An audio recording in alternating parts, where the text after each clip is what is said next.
He went out there today, and the air is really heavy.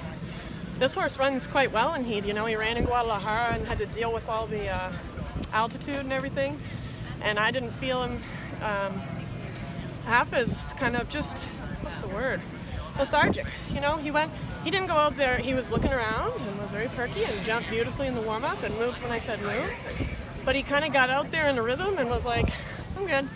This is a good speed. Happy. He pulled up the hills really well, and I gave him a breath at the top, and he was good.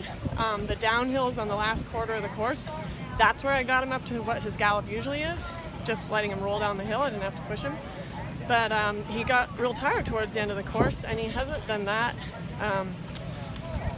You know, his first Rolex, he was tired. I had Rocky here with him.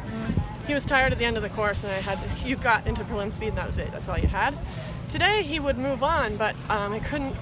Our problem already is speeding up his hind legs when I collect. And I went to collect, for instance, the big angled tables, and there was just nothing, and I just put my shoulders back and just prayed to the jump gods, please get us over this, because there was no long spot.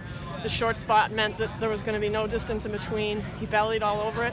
That's not his style at all, so I would say that the heavy air, as opposed to the temperature, made him a little more oblique than he usually is. But he was on the money. I thought the course was really good right up until about fence 13 when I walked it, and fence 13 A and B, both uprights, make my stomach turn.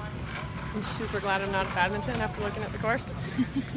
No ground lines, no fillers, hanging poles and stuff. That's for people who jump wire for a living.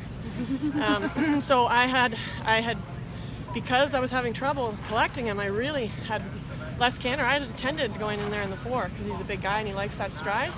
I did such a hop over the bit rails that I added everywhere, completely out of character. We always, everybody else says, oh, I might do a 6 here, and I'm like, nope, I'm going straight in the whatever it is, and I usually have to hold for it. So, but the footing was perfect. Thanks. Other than